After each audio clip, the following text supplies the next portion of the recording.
Hello everyone. Today we shall be discussing projection formula. In projection formula, we define one side of a triangle in terms of other two sides of the triangle. यहाँ पर हम triangle की किसी एक side को बाकी दोनों side के टर्म्स में डिफाइन करते हैं. Now following the convention, in triangle ABC, capital A, capital B and capital C will represent the angles of the triangle, while small a, small b and small c will represent the sides of the triangle. Small a will be the side of the triangle opposite to the angle A, while small b will be the side of the triangle opposite to angle B, and small c will be the side opposite to angle C. अब हमने AD को BC के perpendicular draw कर लिया. एक line लिया AD such that it is perpendicular to BC. ठीक है. तो let's start from triangle ABD. In right angle triangle ABD,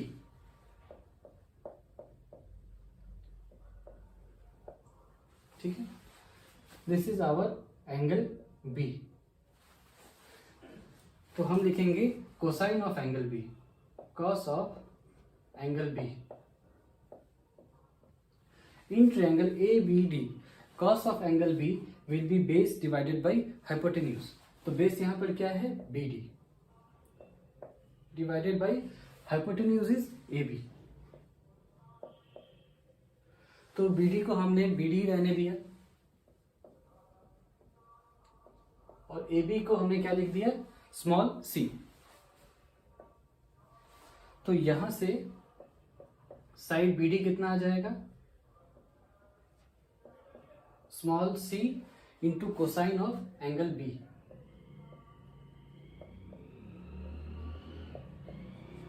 इसको हमने इक्वेशन 1 मान लिया. ठीक है. अब दूसरा राइट एंगल ट्रायंगल लेते हैं, ट्रायंगल ACD. तो यहां पे लिख लिया in right angle triangle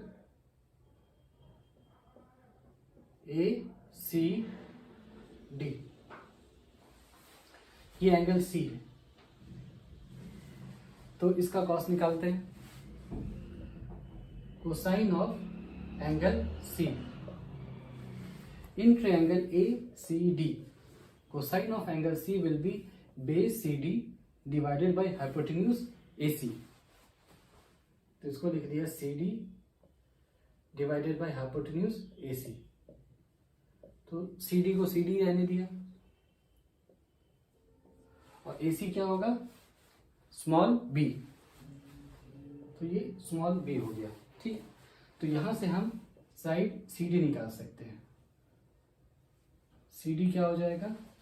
small b and cos of angle C. This is equation 2. ठीक है. तो इक्वेशन 1 क्या आया?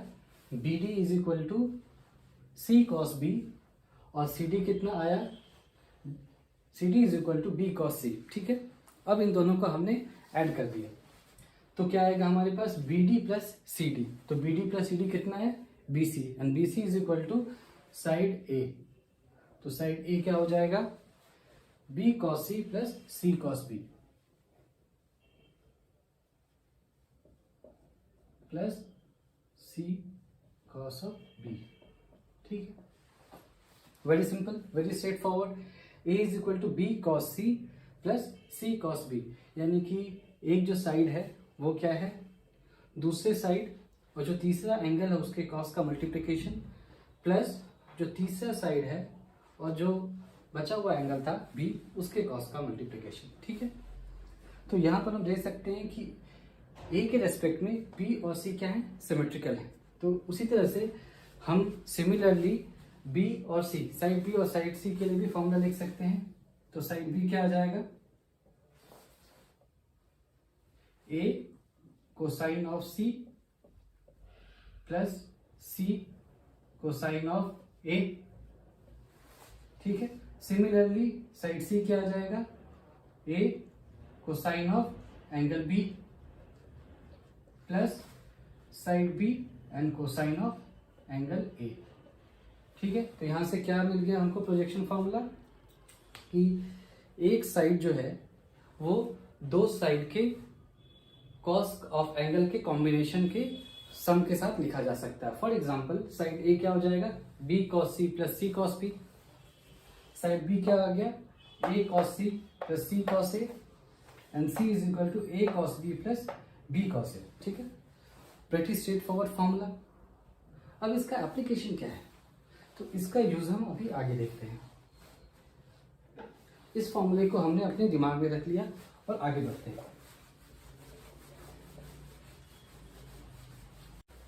अब हम ट्रायंगल की प्रॉपर्टी का एक इंपॉर्टेंट फॉर्मूला, एक इंपॉर्टेंट रूल डिराइव करेंगे यहाँ पर, that is your cosine rule. ठीक है, कोसाइन रूल। ठीक है, cosine stands for cos theta. ठीक है, तो हमने सबसे पहले एक ट्रायंगल बना दिया ABC।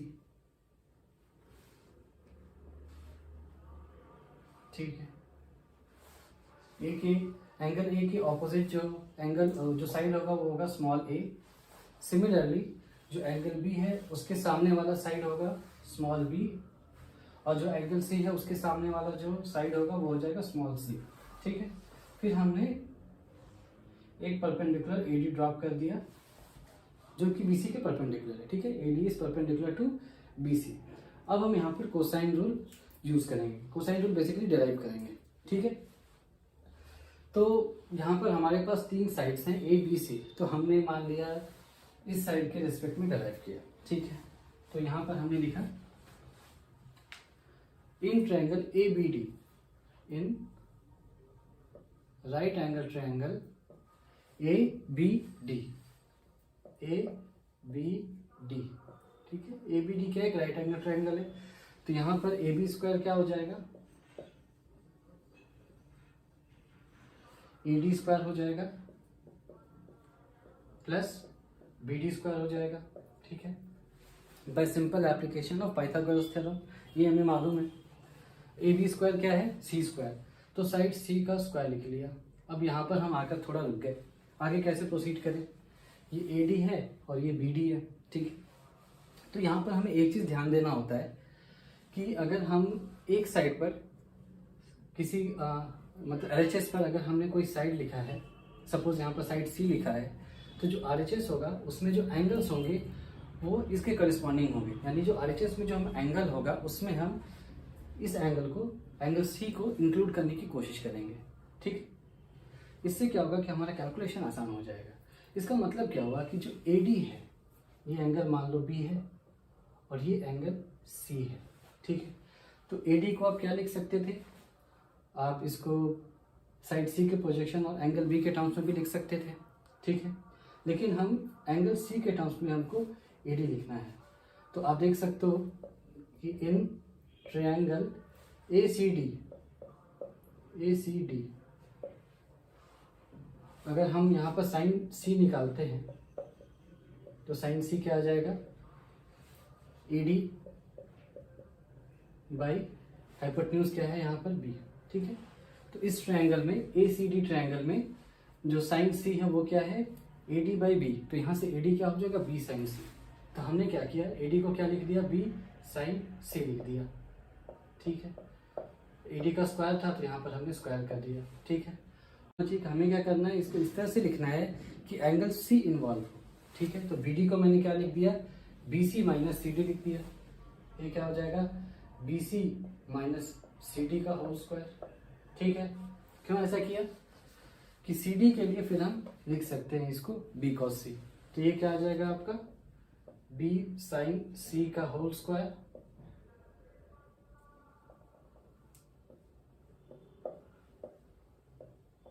BC क्या है, A माइनस CD क्या है, प्रोजेक्शन फॉर्मूला से हमने अभी डेराइव किया था, CD क्या हो जाएगा, B cos C, या इसको सिंपल ट्रिग्नोमेट्री लगा करके भी हम निकाल सकते हैं। ठीक है, तो अब इसको हमने एक्सपेंड कर दिया, तो यहाँ से आ जाएगा B square sine square C। ठीक है, यहाँ से क्या आ जाएगा A स्क्वायर तो ए स्क्वायर लिख दिया plus B square cos square C आ जाएगा minus twice of A into B into cosine of C आ जाएगा। ठीक है, अब देखो B square C plus B square sine square C plus B square cos square C मिलकर के क्या हो जाएगा बी स्क्वायर। तो ये क्या आ गया आपका A square plus B square minus twice of A B cos of C. ठीक है, तो हमने लिख दिया सी स्क्वायर को हमने क्या लिख दिया A square plus B square minus twice A B into cosine of C. ठीक है, तो हमने साइड सी को लिया, साइड सी का square that is equal to side A का स्क्वायर साइड बी का square minus twice A into B, यानी जो साइड लिया है उन्हीं का प्रोडक्ट इंटू कोसाइन ऑफ कौन सा एंगल, ये वाला एंगल, ये साइड जो सी है इसके सामने वाला जो एंगल है ये लिखा। ठीक, तो इसको भी याद करना बहुत आसान है। ठीक है, यहाँ तक आप देखो सिमेट्रिक है। ये सिमेट्री का मतलब क्या होता है कि अगर मैं कहूँ कि ए और बी के रेस्पेक्ट में सिमेट्रिक है, तो अगर ए की जगह बी रख दिया और बी की जगह ए रख दिया तो रिजल्ट सेम आना चाहिए। ठीक है, तो यहाँ तक देख लो आप C square is equal to A square plus B square minus twice A B. ठीक है, उसके आगे अगर ए लिख देते कॉस ऑफ ए आ जाता तो फिर ये सिमेट्रिक नहीं रहता, या अगर कॉस ऑफ बी आ जाता तो भी सिमेट्रिक नहीं रहता। तो यहाँ पर कॉस सी है। ठीक है, तो उसी तरह से आप ये भी बता सकते हो कि अगर ए स्क्वायर निकालते तो क्या आता B square plus C square minus twice of B into C into cos of A, और अगर बी स्क्वायर निकालते तो क्या आता B square is equal to A square plus C square minus twice A C into cosine of B. ठीक है, ये इसको लिखने का एक फॉर्म है। इसको दूसरे फॉर्म में भी लिख सकते हैं, जैसे हमने यहाँ पर कॉस ऑफ एंगल के टर्म्स में लिख दिया, तो cosine of C will be equal to A square plus B square minus C square by twice of A into B. ठीक है, तो ये आ गया हमारा कॉस फॉर्मूला। ठीक है, क्या आ गया A cos C is equal to A square plus B square minus C square by twice of A into B. ठीक है, अब इसका एप्लीकेशन कहाँ होगा, इसका यूज क्या है। तो जैसा कि हमें पता है कि ट्रिग्नोमेट्री में बहुत सारे फॉर्मूला है ना, ट्रिग्नोमेट्री में बहुत सारे फॉर्मूला हैं, और हमें कब कौन सा फॉर्मूला यूज करना है that depends on our experience and the number of questions we have solved. ठीक है, तो हमने अगर एक अप्रोच लिया और कहा कि इससे आंसर सही आएगा, हो सकता है आ जाए, हो सकता नहीं भी है। ठीक है, तो अगर मान लो कि we have been given a triangle ABC, है ना, we have been given a triangle ABC, हमारे पास एक ट्रायंगल एबीसी और इसके तीनों साइड्स अगर मेंशन्ड है। ठीक है, if all the three sides of a triangles are mentioned in a question then probably cosine rule might be used. ठीक है, ये एक अप्रोच हो सकता है कि अगर एक ट्रायंगल में तीनों साइड्स दे रखे हैं then probably the first thing we should come to our mind is कि यहाँ पर maybe cosine rule use हो रहा हो। ठीक है, सेकेंडली अगर क्वेश्चन में स्क्वायर ऑफ साइड्स दे रखा है ना, if the question involves square of sides A square B square C square then we can think of application of cosine rule. ठीक है, but the most important application of cosine rule is to determining whether the triangle is an acute angle triangle or an obtuse angle triangle। ये बहुत important है कि एक triangle हमारे को दे रखा है ना, and it has been asked to determine whether the triangle is an acute angle triangle or an obtuse angle triangle, then there we will be using cosine formula। ठीक है, what does it mean कि एक triangle में angle A plus angle B plus angle C will be equal to 180 degree। ठीक है, sum of all three angles of a triangle will be equal to 180 degree। ठीक है, what does it mean? It means कि इसमें कोई भी एक angle 90 degree से ज़्यादा हो सकता है। This can be greater than 90 degree। ठीक है, angle A can be greater than 90 degree।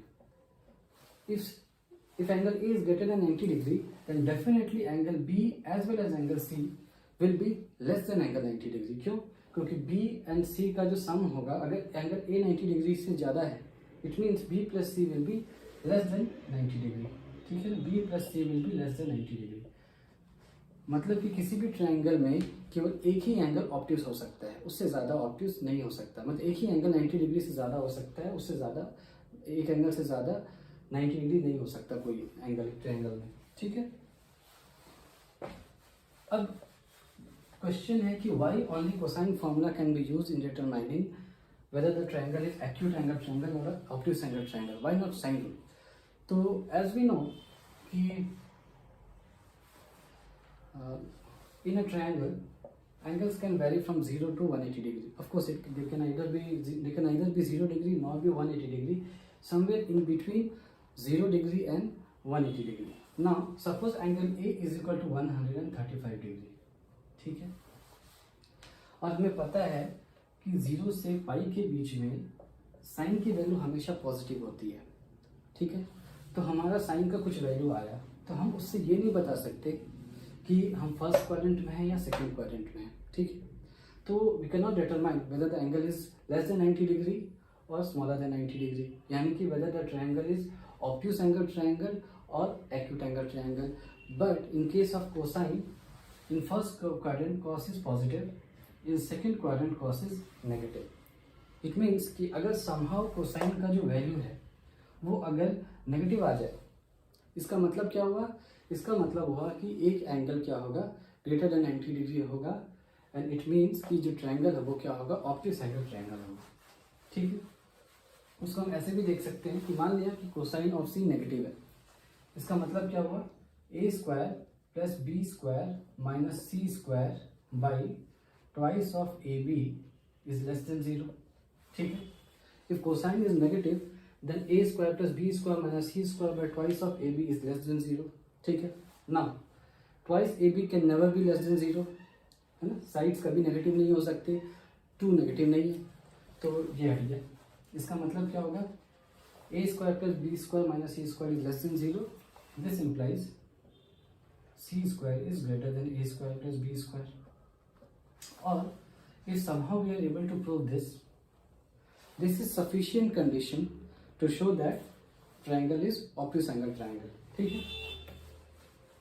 तो हमने इस पर बेस्ड क्वेश्चन कर लिया अभी। Just to clear our concept, we will do a small question, ठीक है, ठीक है। In a triangle ABC, A is equal to say 3 units, okay, B is equal to 4 units, and side C is equal to say 6 units, ठीक है। So in a triangle ABC we have A is equal to 3 units, B is equal to 4 units, and side C is equal to 6 units, and we are asked to determine, find if the triangle is acute or obtuse angled triangle, ठीक है ना। We are supposed to determine if the triangle is acute angle triangle or obtuse angle triangle, ठीक है। तो हमने तीनों sides को ध्यान से देखा, A is equal to 3, okay, B is equal to 4 units and C is equal to 6 units, done, ठीक है। We know that the angle in front of the longest side in a triangle will be the largest, ठीक है। तो अगर एक triangle है ABC, हमने ABC बना लिया यहाँ पर, ठीक है ना, हमने बना लिया, मान लो ABC बना लिया सपोज, है ना। A is 3, B is 4 and C is 6. They're not looking like, so maybe we can draw a different figure, something like this, okay, ठीक है, okay, now it's better, A, B and C. तो A क्या है, 3 units, B is equal to 4 units, again probably numbers are mismatching but it's okay, and C is 6 units, ठीक है। What we know is in a triangle longest side के सामने opposite जो angle होगा वो लार्जेस्ट होगा, ठीक है। तो angle C will be greater than angle A and angle B, ठीक है, वी नो दिस मच। तो अगर किसी तरह से हम ये प्रूफ कर दें कि angle C greater than 90 degree है, यानी कि इफ कॉस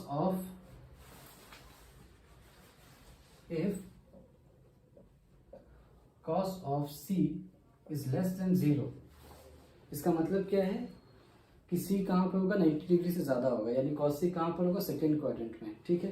तो ट्रायंगल क्या हो जाएगा, ऑब्ट्यूस, ठीक है। और अगर कॉस सी ग्रेटर देन 0 यानी कि पॉजिटिव हो जाए, इसका मतलब है कि सी कहाँ पर है, लेस देन 90 डिग्री है, फर्स्ट क्वाड्रेंट में है, तो इसका मतलब ट्रायंगल क्या हो जाएगा, एक्यूट, है ना। क्यों हो गया ऐसा, क्योंकि जो लार्जेस्ट एंगल है सी, अगर वही 90 डिग्री से कम है तो बाकी दोनों एंगल तो 90 डिग्री से ऑब्वियसली कम होंगे, ठीक है। तो हमने इस कॉन्सेप्ट को यहाँ पर अप्लाई करा, ठीक है। कोसाइन ऑफ सी निकाल लिया, कॉस ऑफ सी क्या आ जाएगा यहाँ पर, A square plus B square minus C square by twice A B, and we know that कि हमारे लिए सिर्फ ये कैलकुलेट करना काफ़ी है ना, ये कैलकुलेट करना काफ़ी है कि A square plus B square minus C square whether this quantity is greater than 0 और लेस देन 0, ये पॉजिटिव है या नेगेटिव है। A square will be 3 square plus B square will be 4 square minus C square will be 6 square, ठीक है। 3 square 9 plus 16 minus 36 which is equal to 25 minus 36 which is equal to minus 11 less than 0, ठीक है। तो यहाँ पर आप देख लो cosine सी क्या आ गया, लेस देन 0 आ गया, यानी कि सी कहाँ पर लाइक कर रहा है, यहाँ पर सेकेंड क्वाड्रेंट में। This implies angle C is definitely greater than 90 degree, है ना, angle C is greater than 90 degree. इसका मतलब क्या हुआ, this implies triangle A B C is obtuse angle triangle, ठीक है। So this was one of the several applications of cosine formula. So thank you very much.